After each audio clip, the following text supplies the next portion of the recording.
एको शेर ॿुधे थी मानी प्लेट चटू तू भले ऐसा मार चाव कर मानी सब पूरी खाईंदा से अरे खाली में मुझे पर पूरा खाली कर दे एको शेर खत्म दे चीज बियो वाह वाह वाह एहसास वाली तमाम फेमस मुझी पोइट्री है जेकी एहसास मरी वियो बाक़ी नाले जा रहिया रिश्ता एहसास मरी वियो बाक़ी नाले जा रहिया रिश्ता जिथे पाड़े में के गरीब मिस्कीन जी के रियादत पे न करे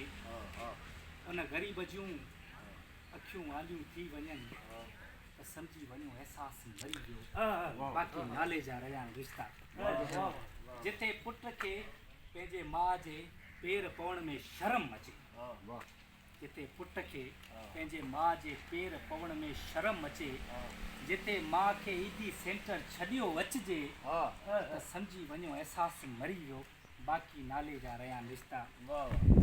तोसां मोहबत आ तोसां निकाह कंदुसि जो बहानो करे वरी वरी तोसां मोहबत आ तोसां निकाह कंदुसि जो बहानो करे कूड़ी मोहबत कूड़ा कसम खाई के न्याणी जी इज़त पामाल कजे पोइ नंबर बंदि करे वास्तो ख़त्म कजे त सम्झी वञो एहसास मरी विया बाक़ी नाले जा ये सबने के दिल सा लगना चाहिए ठीक मोबाइल बंद वाले तो दस ना आजकल रुली ना है ना जुम्मन जो सा शहर में घूम थिया हूं जो हथ धोण विसरिया करो खत्म कर दिया वाह वाह वाह काश तुंहिंजो पहिरियों प्यार हुजां हा काश तुंहिंजे अखियुनि जो इंतज़ार हुजां काश तुंहिंजो पहिरियों प्यार हुजां हा काश तुंहिंजे अखियुनि जो इंतज़ार हुजां हा सही त चश्मा ये जुमलो वरी तेज बात अखिन ते बात तो यो क्यों मानू सही काश तुंहिंजो पहिरियों प्यार हुजां हा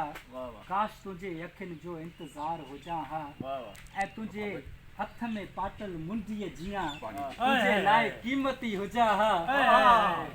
तुंहिंजे हथ में पातल मुंडीअ जियां क़ीमती हुजां हा काश तुंहिंजो पहिरियों प्यार हुजां हा हिन में ईअं न रखें था त इहो तुंहिंजी गिटीअ में पातल